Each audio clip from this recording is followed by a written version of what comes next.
kita. Jadi hari ini adalah podcast pertama kita. Sebelumnya perkenalkan terlebih dahulu, aku Anifratul Mardiah, Prodi S1 Kebidanan semester 5 dari Universitas Aisyah Yogyakarta. Di sini saya sebagai pembawa podcast yang akan menemani kalian pada beberapa menit kemudian. Baik, tema kita hari ini yaitu tentang mental health. Sebelum membahas lebih dalam lagi tentang mental health, di sini kita kedatangan dua narasumber kita yang kece-kece pada hari ini. Baik, sebelumnya, hai kakak. Hai. Perkenalkan terlebih dahulu ya, silahkan kakak perkenalkan. Oke, duluan. Baik, saya duluan ya. Perkenalkan, nama saya Lisa Tushifa. Saya dari Prodi S1 Kebidanan semester 5 Universitas Aisyah Yogyakarta, seperti itu. Lanjut. Oke, saya Nur Sabila dari Prodi S1 Kebidanan juga semester 5, satu kelas dengan Kak Helisa juga, Universitas Aisyah Yogyakarta.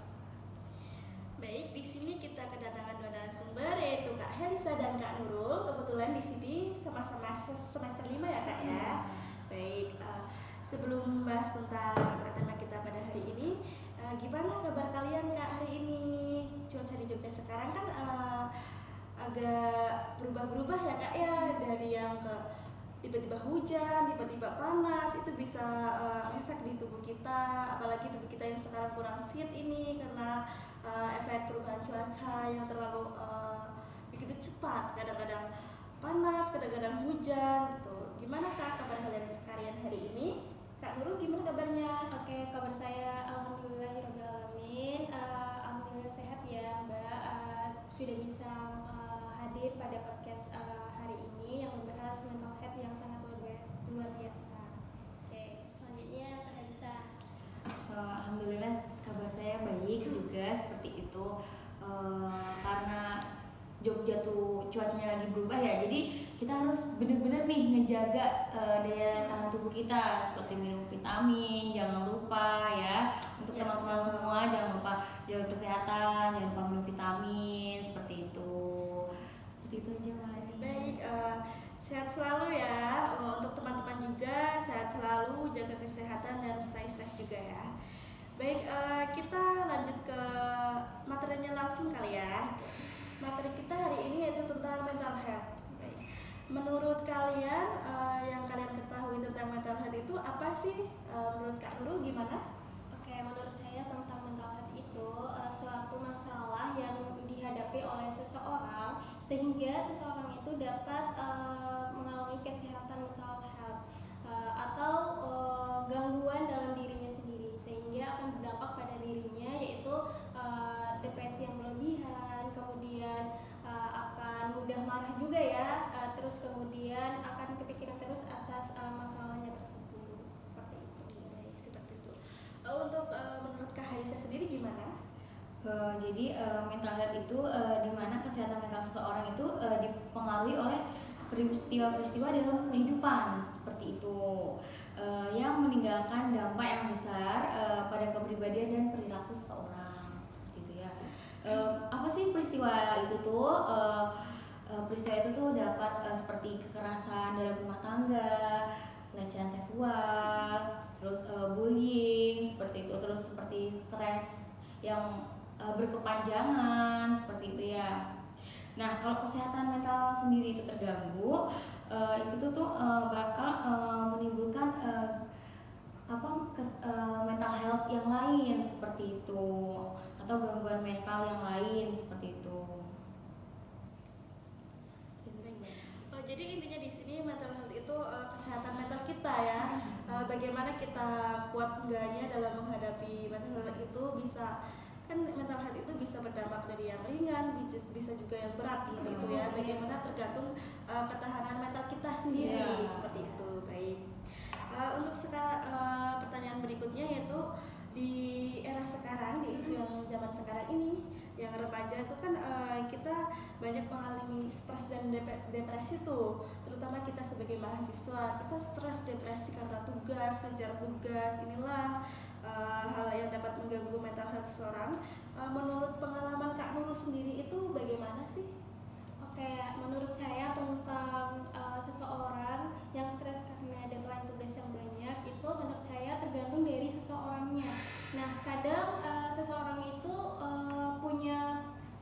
kepribadian atau prinsipnya sendiri dalam mengerjakan tugas. Nah, seperti pengalaman saya sendiri, saya biasanya itu mengatur jadwal saya sendiri. Nah, jadi saya list dulu nih tugas-tugas saya, apa saja sih tugas terdekat ini, terus saya list deadline-nya kapan. Nah, dari tugas yang deadline-nya terdekat saya kerjakan terlebih dulu atau bisa dicicil juga. Kadang saya juga bosan ya dalam mengerjakan tugas, kok banyak sekali sih tugas, cara ngerjainnya gimana ya. Nah, jadi saya tuh biasanya itu ngerjakan dulu tugas yang deadline-nya terdekat. Nah, kadang saya bosan juga tuh ngerjain yang ini, saya lanjut ke deadline yang berikutnya atau tugas yang berikutnya. Jadi saya tinggalin dulu nih tugas ini, saya ganti ke topik yang lain. Kadang juga saya cara ngejarnya kayak gitu untuk mengatasi bosan saya tadi. Nah, jadi saya tuh sukanya nyicil-nyicil gitu loh kalau banyak tugas, walaupun deadline-nya sudah belum mepet banget ya, jadi saya nyicil semuanya. Nah, kemudian kadang juga orang itu tidak mampu banget ya untuk mengerjai tugas tersebut. Kadang juga orang itu sudah menerima tugasnya, kadang juga sudah lupa dengan materinya, apa sih cara selesaiin tugas ini. Nah, jadi menurut saya kita kan punya teman ya, punya materi, rangkuman materi, punya catatan. Jadi kita tuh baca aja catatan tersebut untuk menyelesaikan tugas yang tidak mampu tadi. Nah, kadang juga kita harus juga interaksi juga ya. Misalnya pada saat kelas kita tidak mengerti hal tersebut, nah kita bisa bertanya juga kepada teman yang sudah mengetahui lebih dalam atau dengan dosennya sendiri. Kayak gitu, Kak. Oke, begitu menurut Kak Nurul ya. Terus untuk menurut Kak Helisa nih pandangannya tentang isu tersebut bagaimana? Jadi seperti ini. Sebagai remaja, terutama kita ya yang pernah sebagai mahasiswa nih, pasti sering banget mengalami depresi seperti itu. Biasanya tuh dimulai dari stres terhadap suatu masalah seperti itu. Seperti contohnya tadi karena tugas yang banyak gitu kan. Apalagi deadline-nya tuh beda cuma 2 hari gitu ya. Itu pusing banget, apalagi susah seperti itu kan. Nah, terus kalau prinsip saya sangat bertolak belakang sama Mbak Nurul seperti itu. Kalau Mbak Nurul tuh kan ngerjain jauh dari deadline ya, dicicil. Kalau saya enggak, kalau saya tuh the power of kepepet gitu. Jadi kalau tugas nih besok dikumpul, hari ini saya baru ngerjain seperti itu. Karena kalau saya sendiri nih, kalau ngerjain yang masih deadline lama ya, seperti masih 5 hari lagi deadline-nya, itu nggak ada tuh muncul, pasti di pikiran saya tuh pasti susah ini tugasnya, susah banget, kayak nggak ada kayak nggak kepikiran sama sekali, nggak ada solusinya. Tapi kalau udah kepepet, yang sampai kepepet banget, itu pasti ada aja solusinya gitu. Jadi power of kepepet banget itu Pak. Kalau saya sendiri seperti itu. Jadi nggak bisa saya tuh mengerjakan tugas yang dengan deadline yang lama ya, gitu. Jadi tidak ada inspirasi gitu, tidak ada kepikiran gitu. Jadi untuk pendapat kedua narasumber kita kali ini itu berbeda ya guys ya. Jadi untuk Kak Nurul sendiri ini tipe-tipe mahasiswa yang rajin gitu ya, yang mengerjakan tugas yang tepat waktu, mengejar deadline, bisa manajemen waktu. Kalau Kak Helisa sendiri malah bertolak belakang ya. Jadi Kak Helisa ini the power of kepepet gitu. Jadi apa-apa harus kerjanya serba kepepet gitu. Kalau nggak kepepet tuh nggak nemu gitu solusinya. Kalau udah kepepet tuh pasti kita ada solusinya guys ya. Itu tipe-tipe mahasiswa yang the power of kepepet. Nah, guys, kalian tipe yang mana ya? Yang tipe Kak Nurul atau tipe Kak Helisa nih?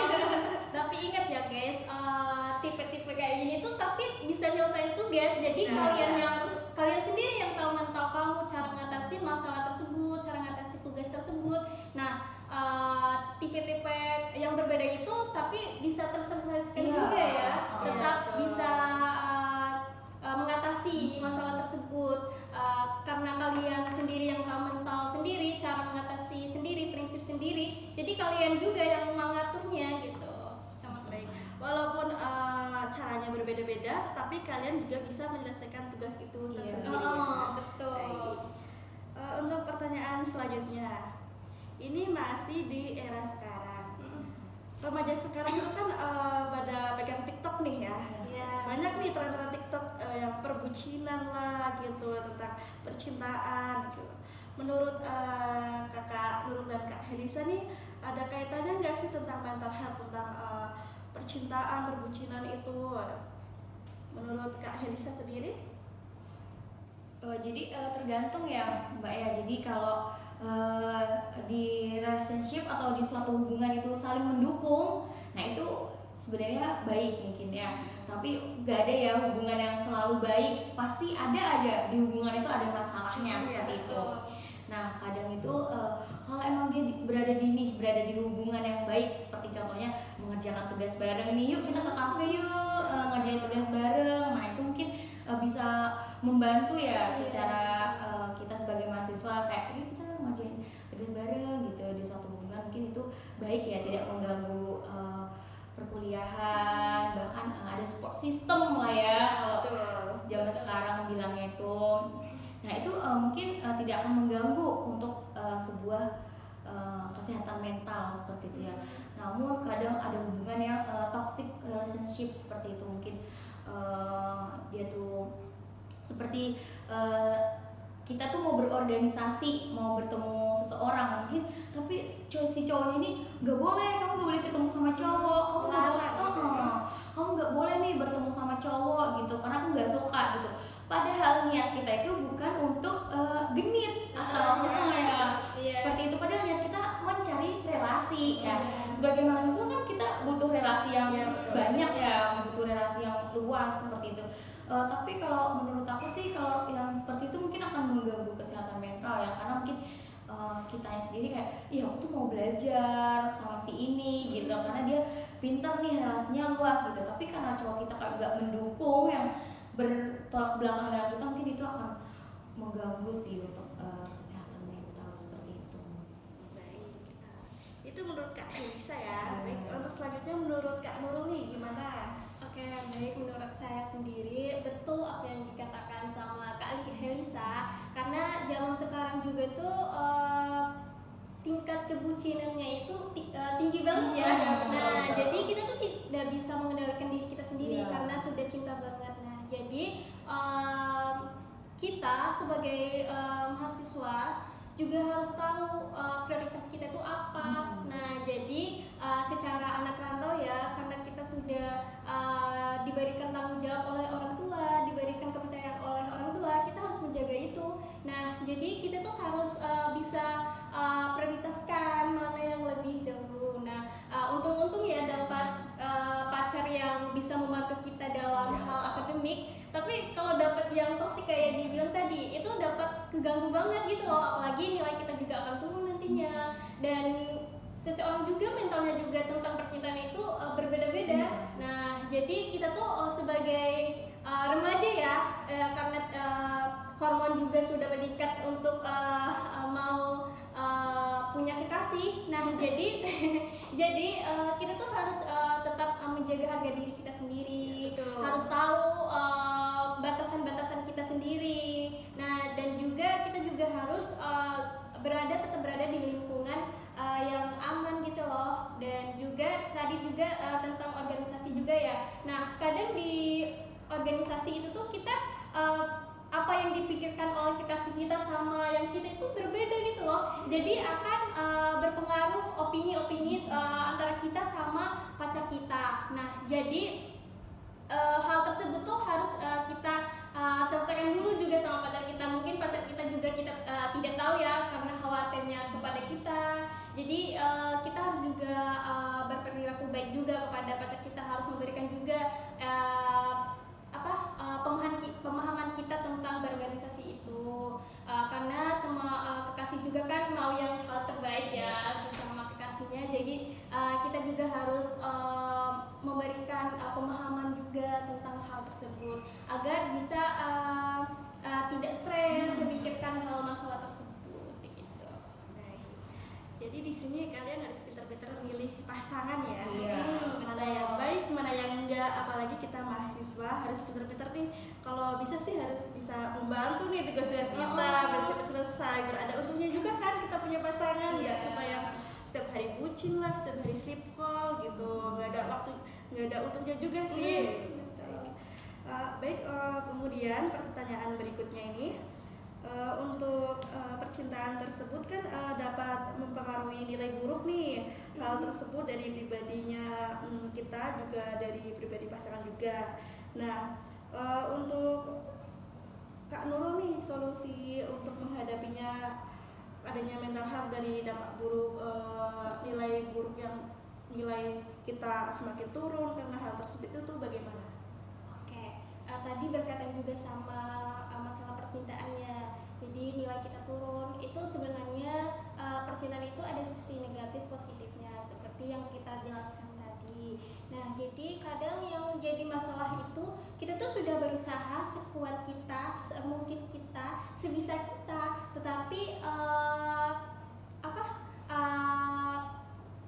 apa yang kita inginkan itu tidak tercapai gitu loh. Kok nilai aku gini sih, padahal aku sudah berusaha gitu. Tapi kita tidak lupa juga, kita harus introspeksi diri karena tadi apa yang saya jelaskan di awal tadi tentang manajemen waktu. Nah, kita sudah berhasil nggak sih manajemen waktu? Kita sudah berhasil nggak sih dalam manajemen waktu tersebut? Kita harus jangan egois gitu loh. Kalau mau nilainya bagus, kita harus juga maksimal gitu loh dalam berusaha. Nah, jadi jangan stres berlebihan karena juga itu tuh apa yang kita dapatkan itu karena apa yang kita lakukan gitu loh. Jadi kita harus jangan terpaku dengan nilai ini. Kita jangan terpaku dengan nilai yang kita dapatkan hari ini. Tapi dari nilai ini kita bisa berubah untuk kedepannya. Mungkin kita untuk nilai yang sekarang kita tidak berhasil, tapi tidak menutup kemungkinan untuk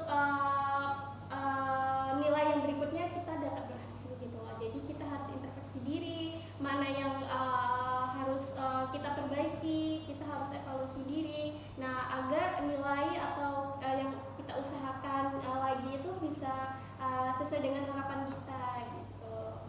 Baik, kemudian untuk menurut Kak Helisa sendiri itu bagaimana? Ini ya yang berkaitan dengan percintaan yang menurunkan nilai seperti Iya. itu ya. Itu sih kalau menurut saya sendiri itu kita harus benar yang dikatakan Mbak Nurul tadi, harus kita mau manajemen waktu seperti itu. Jadi jangan kayak ini udah tugas kita nih, jam-jamnya kita buat ngerjain tugas gitu ya, tapi tiba-tiba cowok kita kayak atau pasangan kita bilang yuk kita sleep call bentar yuk gitu. Kita jangan langsung tergiur kayak yang ya udah deh sleep call, akhirnya kita nggak ngerjain tugas gitu kan. Terus kalau bisa, kalau emang itu udah waktunya buat ngerjain tugas nih, kalau bisa bilang aja ke pasangan kita kayak ini waktu aku buat ngerjain tugas, nanti ya kalau aku udah selesai ngerjain tugas baru kita sleep call gitu. Tapi kalau emang pasangan kita yang bisa ngertiin, yaudah kamu ngerjain tugas aja, aku temenin deh sambil sleep video call gitu ya.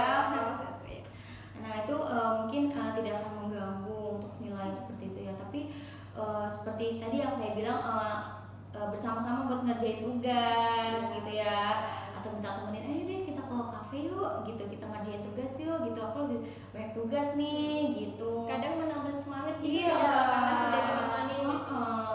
Biasanya kan kalau ditemenin kan makin semangat ya. Gitu.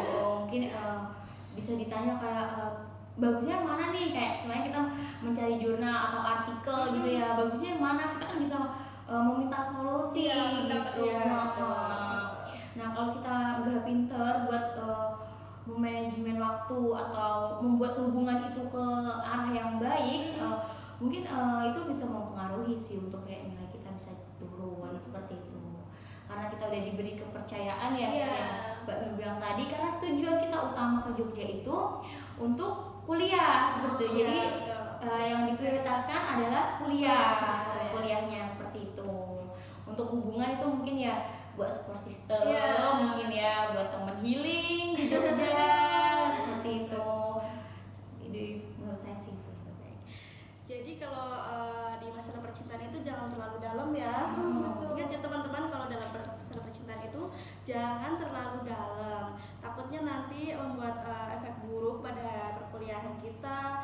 Jadi di sini kan kita sebagai harapan orang tua nih, sebagai harapan orang tua untuk kedepannya, nilai kita bagus lah, IPK kita harus, yang kita kan inginnya yang terbaik kan, ya seperti itu. Jadi Jadi jangan terlalu dalam percintaan. Kalau bisa kita harus memanfaatkan dalam masa-masa ini. Kalau bisa kita sharing bareng pasangan kita untuk hal yang lebih menguntungkan lagi seperti tugas-tugas gitu kan. Membuka relasi.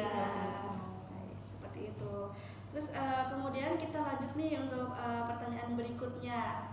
Ini nggak kalah tren sama yang zaman sekarang, isu-isu sekarang juga nih remaja. Sekarang itu kan banyak yang broken home. Mahasiswa sekarang itu juga banyak yang broken home nih.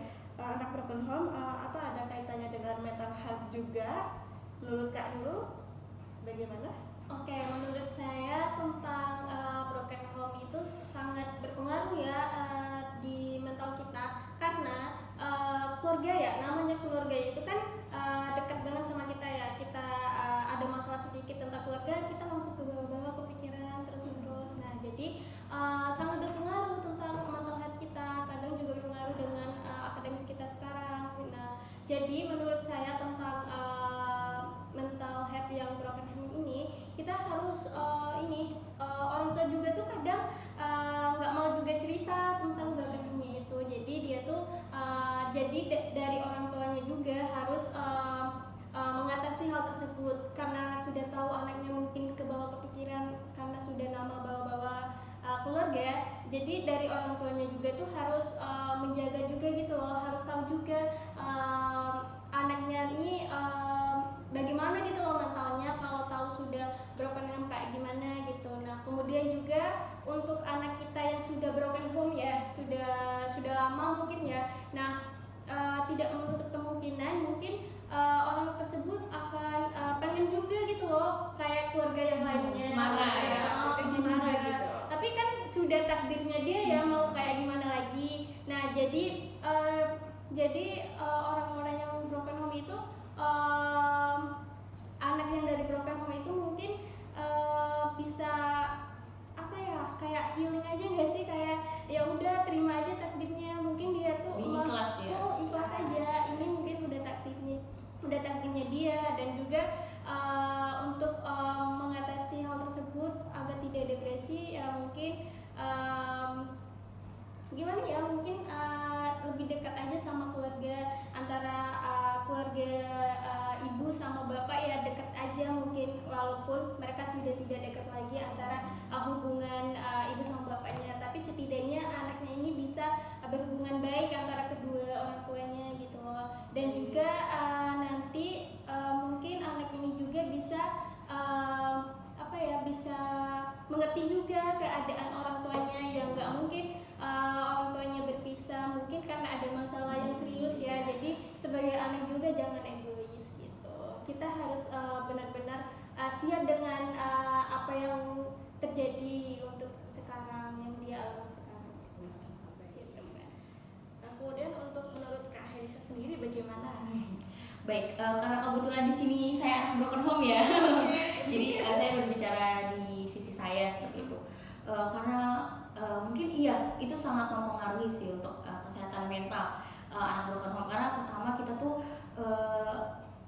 kurang kasih sayang ya, kurang kasih sayang dari orang tua seperti itu. Mungkin kurang, orang tua tuh sibuk masing-masing karena sudah berpisah seperti itu. Mungkin ya ada rasa kayak iri ya, gimana ya, iri dengan melihat teman-teman yang keluarganya cemara, kayak oh enak ya jadi dia keluarganya gini-gini gitu, keluarganya harmonis gitu.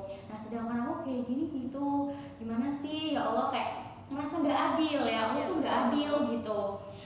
Cuman dan banyak juga nih apa ya, karena rusaknya mental ya, karena akibat broken home itu sendiri tuh kadang anak tuh gak jadi terjerumus ke pergaulan yang bebas seperti itu.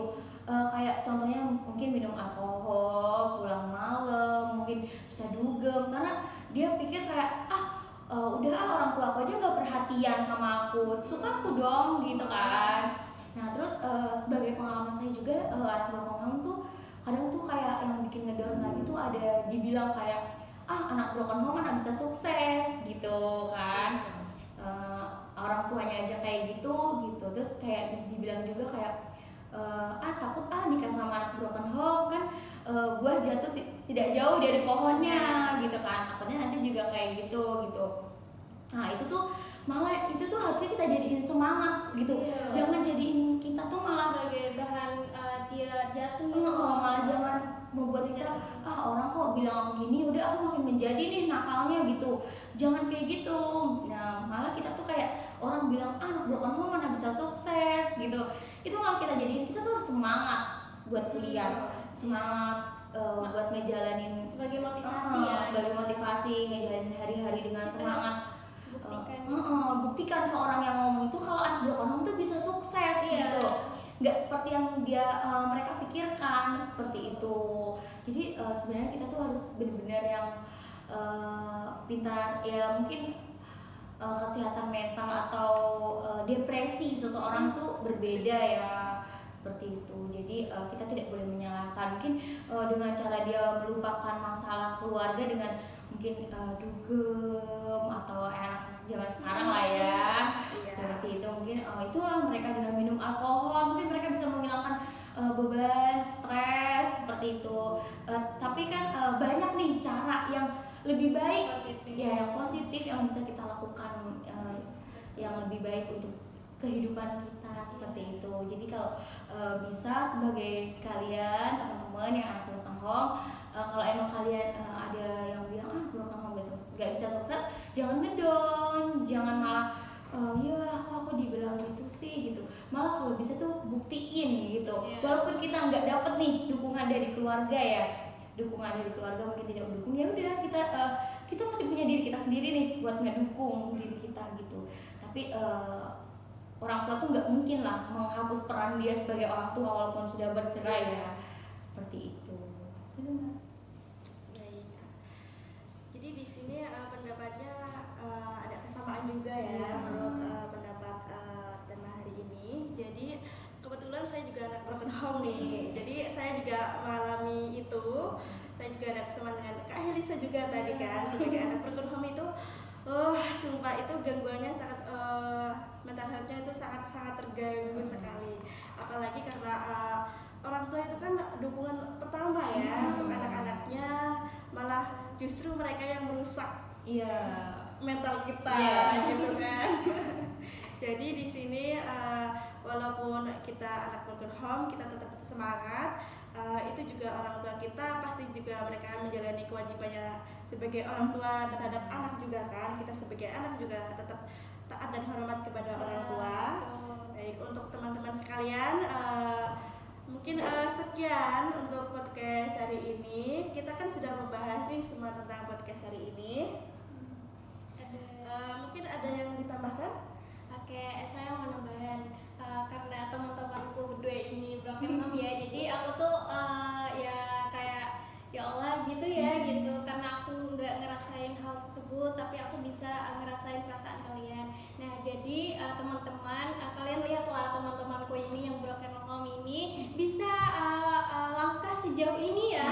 Nah mereka tuh karena supportnya dari diri sendiri. Nah jadi dari kalian kalau bukan diri sendiri untuk mengatasi mental kalian sendiri siapa lagi gitu loh. Nah dari orang tua aja bisa hilang ya. Nah jadi siapa lagi gitu loh kalau bukan diri sendiri. Jadi dari teman-teman semua semangat untuk menjaga mentalnya, karena itu dapat berpengaruh untuk kesuksesan kalian ke depannya. Nah lihatlah teman-temanku ini bisa sejauh ini karena keberaniannya. Baik, jadi tetap semangat ya guys ya, walaupun kita anak broken home kita punya motivasi tersendiri, kita punya pendirian sendiri, kita juga pengen sukses kan ke depannya. Pastinya kita punya semangat untuk ke depannya, kejar cita-cita kalian waktunya masih lama, jadi kalian bisa untuk mengejar cita-cita kalian dari sekarang.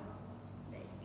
Mbak, sebelum menutup nih ya, saya ada kata-kata untuk teman-teman nih, seperti yang dari kalimat Eckhart Tolle itu, banyak penderitaan, banyak kebahagiaan juga yang muncul ketika kamu menganggap setiap pikiran yang muncul di kepalamu itu sebagai kebenaran gitu. Jadi ubah mindsetmu ketika masalah menimpa kalau akan mampu mengatasi semua satu-satu gitu. Jadi kalau kita ada masalah, kenapa sih kita Allah kasih masalah itu, Allah tuh kasih masalah tuh nggak lebih dari kemampuan kita gitu loh ya. Jadi kita kenapa sebelumnya kan kita juga punya masalah ya, tapi kenapa kita bisa sampai di sini nih, sampai di titik ini? Ya karena di pikiran kita, kita jalanin aja, pasti nanti kita berproses ya, kita selesaikan masalah itu satu-satu gitu dengan jalani hari ini gitu. Terus kita itu harus dapat introspeksi diri atas hal yang kita alami seperti itu, terus menjadi sabar untuk hati yang lapang ya. Terus memahami keadaan nih, bahwa di dunia ini tuh tidak hanya kita yang memiliki masalah. Masih banyak yang di luar sana. Iya. Semua orang juga pasti punya masalah, bahkan yang lebih berat dari kita seperti itu. Terus mengekspresikan nih sebuah kegagalan dan masalah menjadi sebuah tantangan untuk hasil maksimal. Jadi jangan yang kayak semuanya kita mendapat nilai C ya. Itu sebenarnya sebagai tantangan nanti semester depan harus lebih baik nih, nggak boleh dapat C gitu. Jangan malah kita ya aku dapat C jadi males belajar. Bisa belajar ya, padahal nggak gitu. Belajar aja dapat C gitu, sama aja, mending nggak usah belajar. Jangan kayak gitu, jadi ini sebuah tantangan seperti itu. Karena setiap proses itu ada tantangannya gitu. Dan dari kesulitan pasti ada kemudahannya. Jadi jika kita tidak bisa melakukan suatu hal, maka cari masalahnya, atasi, temukan jalan keluarnya seperti itu. Apa sih masalahnya seperti itu? Terus kita atasi, apa sih solusinya setelah itu ya? Berpikir kritis seperti itu ya. Jangan berpikir terus-menerus untuk depresi. Jadi kita harus sebagai generasi maju sekarang, generasi milenial harus tetap berpikir kritis ya, walaupun masalah di belakang kita, di samping kita, tapi harus berpikir kritis. Nah, terus kalau kita gagal nih dalam melakukan suatu pekerjaan, introspeksi usahanya mungkin ada yang kurang. Contohnya nih, tadi ya dapat nilai C ya, kenapa ya? Mungkin ada tugas aku nih satu yang kelewat gitu ya. Introspeksi, mungkin kemarin aku kurang maksimal ngerjainnya gitu. Jadi diintrospeksi lagi, apa sih yang buat kita tuh dapat C, sedangkan kita teman-teman kita nih dapat A gitu ya. Mungkin teman kita usahanya lebih effort dari kita ya, daripada kita sendiri gitu. Jadi gali apa yang menjadi kurang gitu. Jadi penting untuk introspeksi diri dan evaluasi diri kita untuk lebih baik lagi. Terus seperti tadi ya yang percintaan ya, kalau kita nih gagal nih dalam hubungan, coba tanya pada diri kita sendiri, kesalahan apa yang kita perbuat kepada pasangan. Mungkin kita kurang ngertiin seperti itu. Nah, untuk kalian yang memiliki pasangan mungkin bisa mengerti ya untuk pasangannya, tidak boleh memaksakan keadaan, karena kita sendiri juga udah punya masalah nih. Kalau mau menjalin hubungan, ayo kita selesaikan masalah, jangan malah menambah masalah. Seperti itu. Ini juga akan ada 1001 jawaban nih terhadap masalah yang kita hadapi gitu. Jadi tidak jawabannya tuh nggak cuma satu, banyak 1001. Banyak jawaban. Jadi jangan ngerasa cepet down, cepet depresi, cepet stres gitu. Nah, kalau seumpamanya nih kita nggak bisa juga nih menemukan apa sih masalahnya gitu kan, bisa kita ngobrol ke teman ya, membangun chemistry ke teman, menanyakan, curhat lah ya. Kalau anak zaman sekarang kan pasti sering curhat gitu. Kalaupun kita anaknya pemalu nih, ya pemalu banget, di kampus kita juga nih menyediakan psikolog seperti itu. Bisa. Jadi kita mungkin bisa cerita ke psikolog, karena psikolog itu kan sudah disumpah dan berjanji ya untuk menjaga rahasia, tidak menyebarkan masalah kita seperti itu. Mungkin kalau kalian takut nanti teman zaman sekarang kan banyak yang bermuka juga mungkin berpikir ya, jadi kayak takut nih nanti dia ngomong ke si ini. Jadi kita bisa cerita nih ke psikolog, karena kebetulan kampus kita nih menyediakan psikolog gratis, jadi kita harus gunakan sebaik mungkin ya. Seperti itu, pokoknya jangan sampai stres. Kalau kalian stres, kalian harus cerita ya, mencari solusi seperti itu. Dan harus ke benar-benar yang ahlinya gitu, agar tidak menambah masalah juga. Iya, jangan jadi blunder ya, jangan menjadi bumerang. Nanti teman ngasih solusi ini, ternyata temen ini nggak suka nih sama kita. Jadi dikasih solusi yang salah, terus kita ngikut aja gitu. Nanti malah jadi masalah lagi baru buat kita. Ya, itu juga sih kembali lagi ke kita juga harus benar-benar dalam memilih teman seperti itu ya. Jadi sebenarnya di sekitar kita ini sudah ada cara mengatasinya ya. Jadi kita aja yang harus berpeluang ke situ gitu loh. Jadi harus benar-benar memanfaatkan. Seperti itu. Mungkin podcast kita pada hari ini cukup ya sampai di sini. Semoga semuanya bisa bermanfaat untuk kita juga untuk teman-teman kalian semua yang menonton podcast kita. Saya Anisriatul Mardia sebagai pembawa podcast. Saya pamit undur diri dan terima kasih untuk Kak Nurul dan Kak Hadisa sudah bisa hadir dalam